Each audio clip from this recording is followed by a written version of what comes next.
What up, people? Crack Lemonade here, and this is PlayStation Underground Issue 2, Volume 4, Disc 1.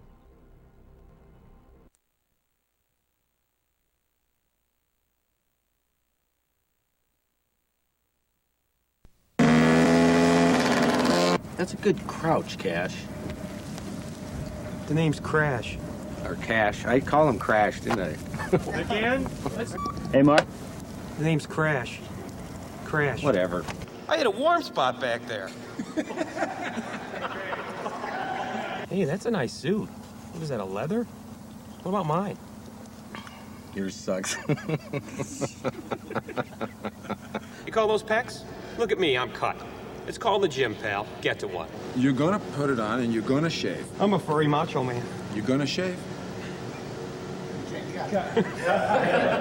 Parker? I'm ripped. What do you like? 5? Smile, Cash. And turning. That's Crash, Colonel.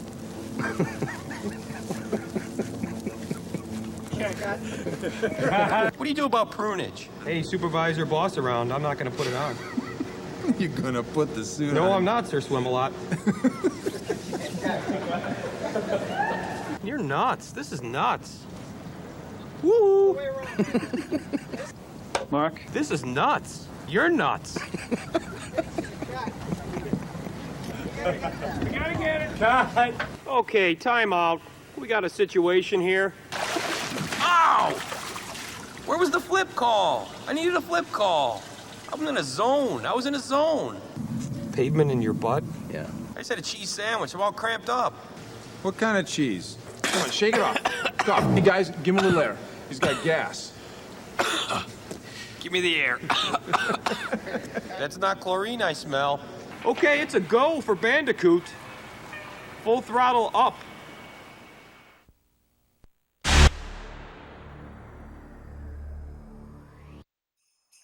To quickly elaborate on everything, this disc mostly has interviews and voice, so it seems redundant to try to talk over people, and I'm just going to let this issue of the PlayStation Underground play out with little interjection, because there's really nothing to, I guess, add to what other people are saying. But enjoy a look at this magazine and all it featured. Thank you for watching.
Welcome to part 3 of Project Wormhole, How a Game is Made.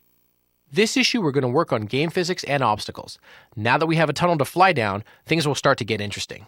Last issue, the car flew straight down the middle of the tunnel. That's fine for just checking it out. But in the finished game, we want to be able to fly and dodge obstacles realistically. We need to consider all the different forces acting on the car as it flies down the tunnel.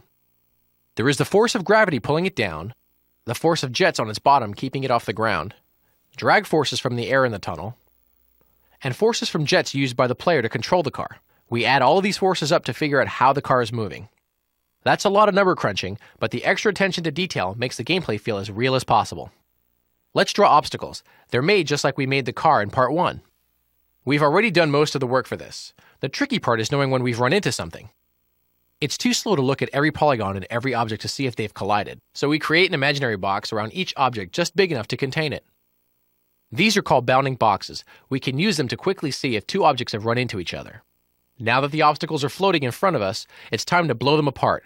We'll make a basic weapon as a placeholder. A laser cannon that shoots bolts of energy in a straight line. More weapons will be added later. In the next section, try out some of the things we just built. Then check out the preview of Wormhole Part 4. And don't forget to visit www.playstation.com, where you can join in a discussion of the game at PlayStation Underground Online.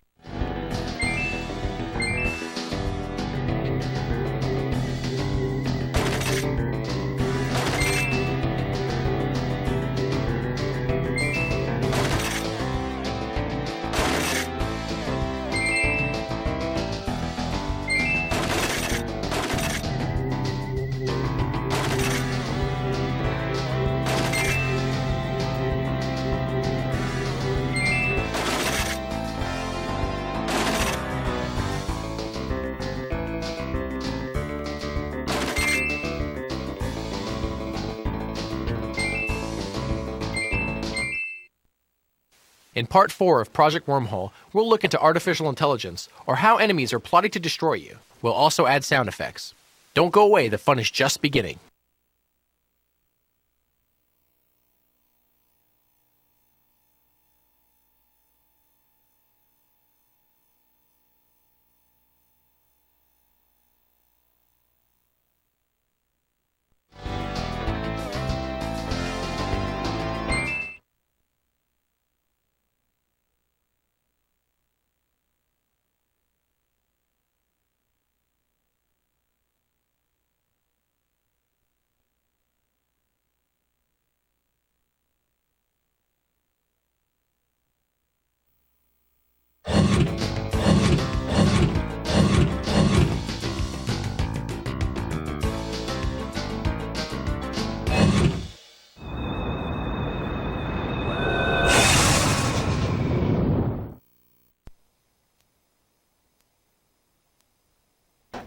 Something's been shaking up PlayStation gamers for the past few months. It's the DualShock analog controller. PlayStation Underground couldn't resist the temptation to look under the cover and see how it works. And each handle is an actuator. That's a hardware term for something that actuates or starts something else, in this case, vibration. The weight on the spindle is carefully balanced to run cool when you're playing long and hot. On one side, the weight is small. On the other, a bigger weight spins. Code from the game determines how long and how fast one or both sides turn for different effects. This lets developers do lots of new things. For example, in Gran Turismo, you can drive by feel, not just by sight. If you drive a front-wheel drive car in real life, the steering wheel vibrates because the engine's so close. That's also true in the game. Jump off the line in first in a front-wheel drive car, and the controller shakes from high power and low RPMs. As you shift into higher gears, the engine vibrates less and less until there's almost no vibration. RPMs are high and you speed along smoothly. Brush against something and that side of the controller shakes. Slam into something and both actuators spin hard to give you a big jolt. Because more of your senses are involved, you'll find yourself drawn deeper into the game. You also get a precise, light steering touch from the analog thumbsticks. Virtually all new titles are being programmed to take advantage of the DualShock vibration feature, including Crash Bandicoot Warped, Metal Gear Solid, Tekken 3, and Spyro the Dragon. Also, a button lets you play any game in standard digital mode. The controller is standard with all new consoles. It's a must-have addition to every gamer's PlayStation experience. Check it out, it rocks!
Hi, my name's Christian Davis.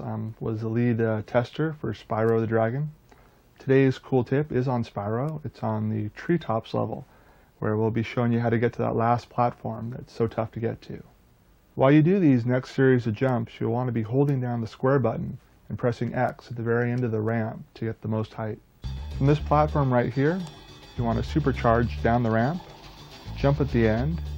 When you reach the next platform, immediately turn right, jump to the next platform, jump again to your right, go up the wrong way to this supercharged platform, jump at the end, one last platform, jump, and a long glide will take you there.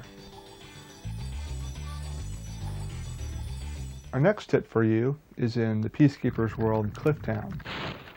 You've reached the highest point in Clifftown.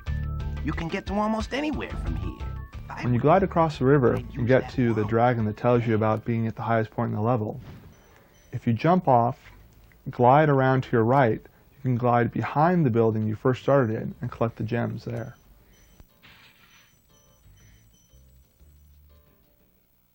Our next tip for you today is on the Peacekeepers level, sub-level Ice Caverns. Right from the very start of the level, if you walk out onto the platform right in front of you and do a blind jump and glide around the mountain to your right, you'll end up on a platform with 3 extra lives. That might come in handy.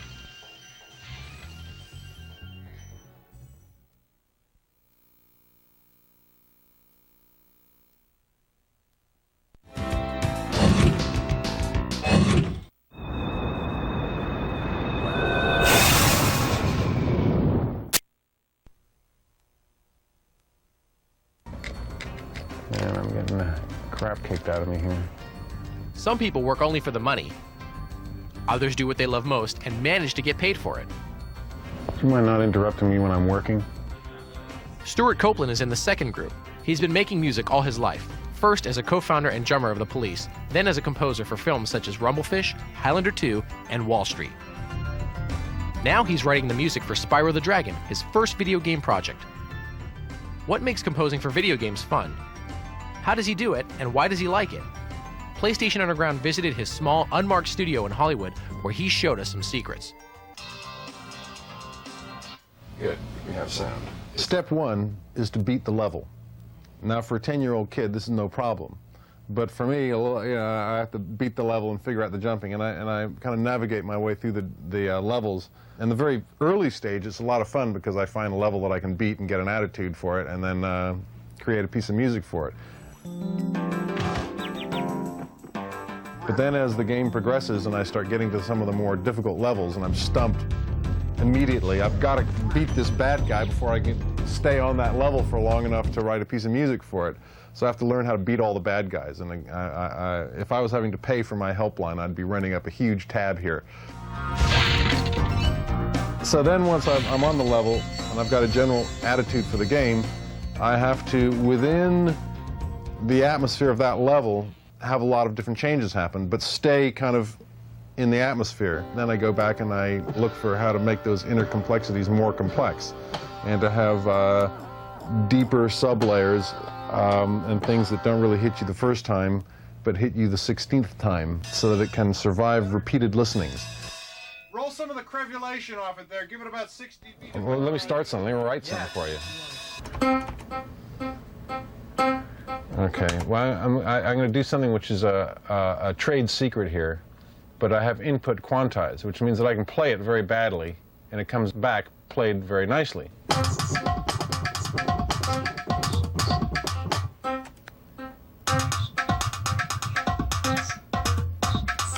I can loop those 2 bars there, so it'll just go around and around and around those 2 bars. Okay, now let's get some bass going there. Okay, so there's a bass line. Now let's get some drums happening.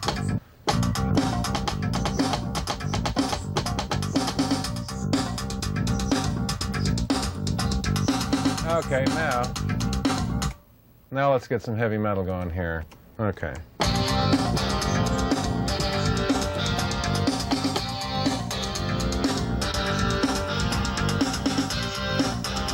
They pay me for this. And then, of course, you can get into all the cool stuff like, okay, I'm and copy the bass part onto other instruments to kind of thicken it up. And then I add scary stuff to, you know, add to it in various different ways. Where is that?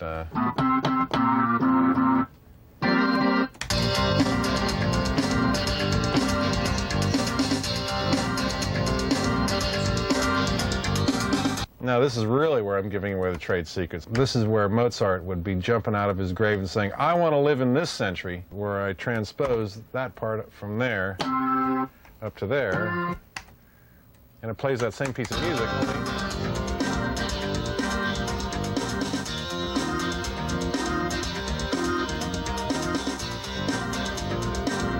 So I've just done a whole transition there, took all those instruments and moved them up that much. Looks like fun, doesn't it? In his career, Stuart has both performed music and composed it. We wondered which is more fun. When I play music, I have the instrument in my hand, I don't think, and my hands do the walking. And it's a bodily function. It is instinctive, it just happens. Composing all happens in the mind, and my body is an inert, dead fish. Somebody once asked Stravinsky, what's the great moment of being a composer? Is it when the audience lights up into your music, or is it the reviews? He said, no.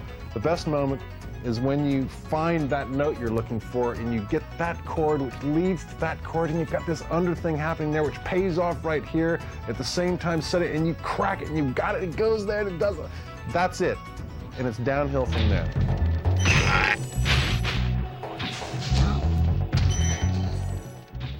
What's it like to compose for the PlayStation?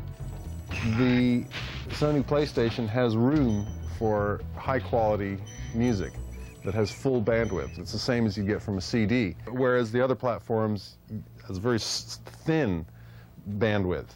And the thinness of the bandwidth puts an imposition on the composer where he has to create sounds that'll fit within that.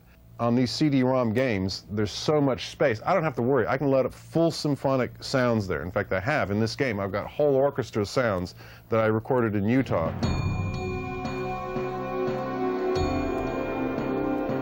I use the orchestra as a flourish here and there to provide drama, because the game is actually quite grand. He's flying through castles, and there's a big sky, and it's a very open, expansive feeling, which is where the orchestra comes in. But for the energy and for the jeopardy, I've got raging rock guitars and drums and pounding rhythms. Any kind of art is about creation of tension and resolution. And in music, it's more subtle how it happens, and it's more esoteric how it happens, but it's the same thing. You create a tension, and then you release it. The most fun part of the process is being able to be in there like this, and I get a phone call, and I can shout at my staff, "Don't interrupt me when I'm working!"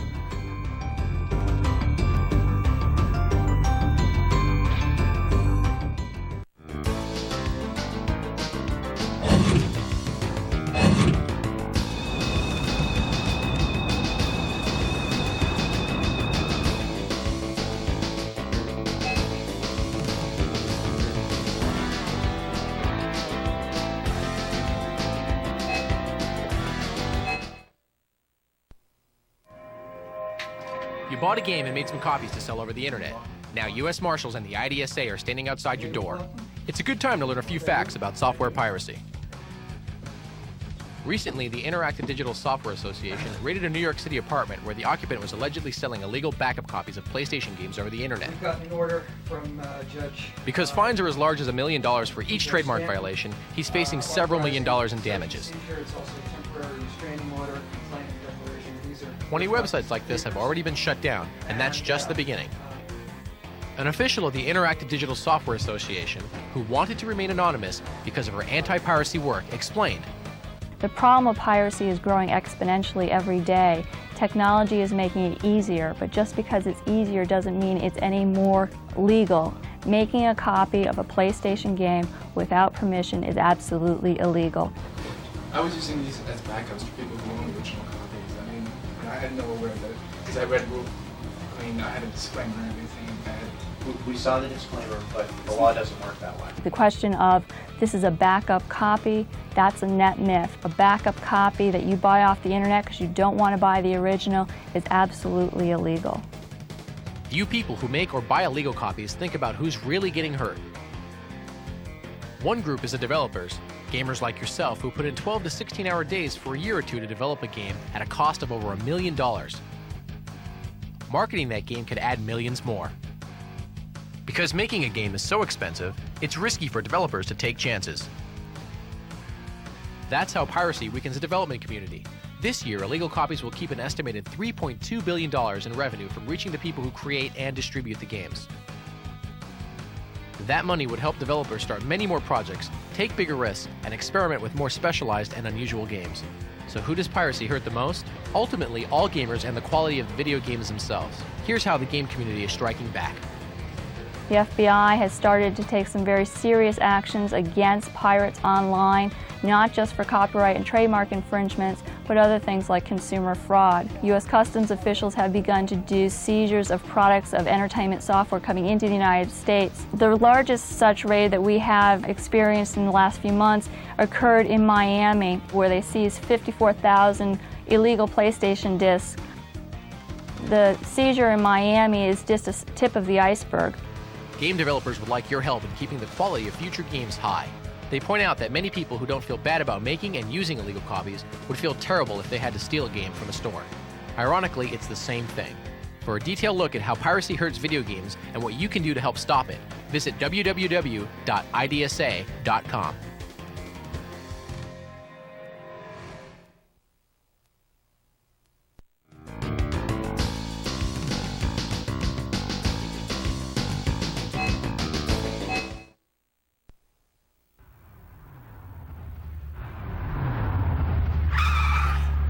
Jason Rubin from Naughty Dog. PlayStation Underground's asked me to tell you a little bit about Crash Bandicoot 3, Warped. I wanted to be sure that we preserved the classic intuitive gameplay that has made the Crash series so successful. We found that gamers worldwide truly enjoy the structured interactions of this style. The second thing we wanted to do with Crash Bandicoot Warped is that we wanted to introduce free-roaming gameplay. To add excitement, we've created some radically new styles of levels. You still have a mission-based objective, but at the same time, the camera is opened up and you're free roaming. In addition, we wanted to broaden the replay value of the game so that players got more for their money. They got more bang for the buck. We added a time trial mode, but now they can race against the clock. They can compete against their friends, their brothers, their sisters, and they can put up scores with their names in it to show exactly how well they've done. In the succession from Crash 1 to Crash 2 to Crash Warped, we as a team, and I personally, have learned a tremendous number of things. In Crash 1 and 2, the maximum distance at which you could see any polygon was about 70 meters. In Crash Warped, we've opened that up to 700 and some odd meters. Like in the medieval levels, there's a castle at the end that you can see nearly from the beginning of the level, and as you go through almost a kilometer of level distance, like you keep seeing the castle every time you get closer and closer as you go over crests. Because we've been able to achieve things that just haven't been seen before on the PlayStation. One of the accomplishments that we did in Crash Bandicoot Cortex Strikes Back is we had Crash be able to wade into water and to subdivide perfectly in the water, which is something that had really not been seen before on the PlayStation. And at first, there was some debate whether it was feasible. Now we've gone another step in Crash Bandicoot Warped, we have entire rounds where everything is floating in the water. We have environment mapping against waves, and the waves are moving in a very realistic ocean pattern, but you can see the reflections of the world in the waves, which gives a very, very realistic effect. I think most people, including ourselves, until this project, thought it was not possible to pull off that many things, that much subdivision in a level, that you just would not have the speed to do something like that. I think the way we pulled it off was with perseverance and with trying things and just keep working at it and working at it and working at it until we were able to get within the frame rate that we wanted. We've learned a tremendous amount about gameplay. making a new mechanic and trying to make it play well and work with Jason's animation for the character, because it all has to integrate together. Crash is like driving along on the motorcycle, and he turns, he's got to bring the motorcycle down, put his knee on the ground like the way a real motorcycle rider does. And so there's a real interaction between the gameplay programming, controlling the feel of that motorcycle, and the animation. And that's probably one of the most important programming things. If the game doesn't feel good, if it's clunky, then it's not fun. When we approach a level, this is an example, this is Arabian level M. It's basically somewhere about 2/3 of the way into the game. We think in terms of the player's abilities at that point, and we also think in terms of the character's abilities. One of the things we wanted to do was bounce on tarps, because bouncing is a fun mechanic. Kids love to bounce on beds, and it's just always fun to do. We decided to do something that hadn't been done before. In Crash 2, all the enemies on the hang section you had to avoid. You couldn't specifically attack any particular enemy, and in this game, Crash will actually get to fight enemies while hanging. Our biggest challenge has been how to add more depth and excitement. I've always been proud of how Crash's moves need to be used in combination. The new moves, of course, are great. Well, we've got a bunch of power-ups that you gain across the game as you play. And what's really nice about that is basically the character grows as you're playing. Crash Warped has combinations like the slide, double jump, death tornado, which add greatly to the depth of the gameplay. At first, they'll just jump on an enemy, but after they get good at the combo, now they'll slide, jump, jump, and hover and come down on them at a much more aggressive style. The deaths are an important part of this game. What we learned in 2 is that people, if they die and there's something funny that happens at the end of it, it sort of softens the blow of taking a hit. We have the game designers come up with their wacky ideas of what we should do, and we have the artists coming up with their additions of what would look cool with that idea, or what would be best suited for that idea. Well, we start out with the just a rough vignettes, just to get the feel of which direction we should go. And then once we see that we're in the right environment, then we go straight to the line art. And the line art is a more finished artwork that leads eventually to being a color key, which has the actual palette of that level. So that way we can take different elements of the warped background and go to the computer and start modeling and start making textures and start applying lighting and coloring and things like that. Or I can also do a lot of palette shifts.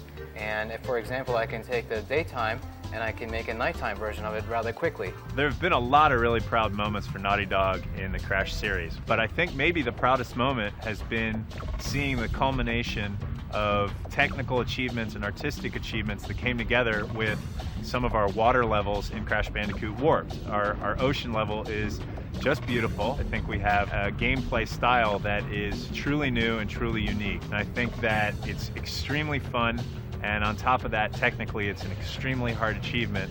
Well, you've crashed a few parties before, but I never expected you to make it this far. Now, I have to lay down a challenge to the PlayStation Underground viewers. I've heard that you're some of the best video game players, some of the best PlayStation players out there. And I want to see if that's actually true. The Naughty Dogs, all of the Sony testers, our Sony producers, as well as Mark Cerny, have been playing our time trial mode, and you'll be able to find in the credits of the game what all of our best times were. You don't turn back. I will inflict 1,000 years of suffering on you and the entire universe! And the challenge is, can you actually beat that time? And I have to say, within that group of people, there are some darn good players, so it's going to be quite a challenge. So the challenge is out to you now.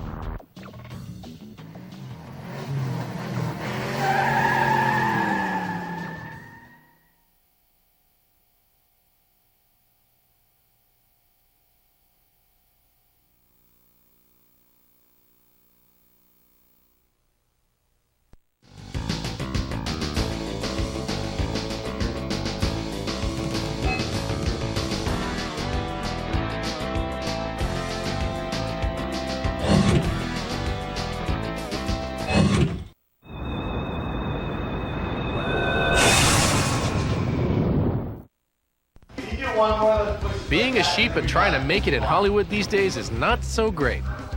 PlayStation Underground is taking you onto the set of the latest Spyro TV commercial to see how things are done. We're asking an important question. Are real sheep in today's Hollywood getting fleeced?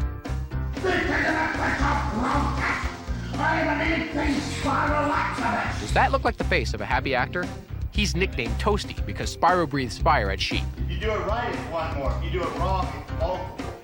Sheep in today's world are having a PR crisis. Wherever they go, they're the butt of jokes. It'd be nice, or I'll let the whole crew have their way with you. How can a real sheep compete for roles against the likes of this? It's an animatronic head that was used for close-ups. 21 servo motors make it move, guided by several remote controls. The skull is fiberglass and aluminum. The skin is foam latex. 14 specialists worked 3 weeks to build it, including a sculptor, mold maker, mechanic, and lab and hair technicians. Genghis, come! Imagine being a sheep and having to share a trailer with a co-star named Genghis. Around Hollywood, whatever Genghis wants, Genghis gets. Who thought up the Spyro commercial? These guys from PlayStation's ad agency. We played the game quite a bit, and we noticed that there were some sheep that sort of came to unhappy endings in the game. And so we said, geez, what would it feel like to be that sheep? And that's basically where the idea came from. Why did they use animatronics for sheep instead of computer graphics? I think it helps it stand out. Video games are all CG, actually bringing our sheep to life with animatronic. You know, it seems to bring the character, more character. That's it from the Spyro set, where the men are men and the sheep are animatronic?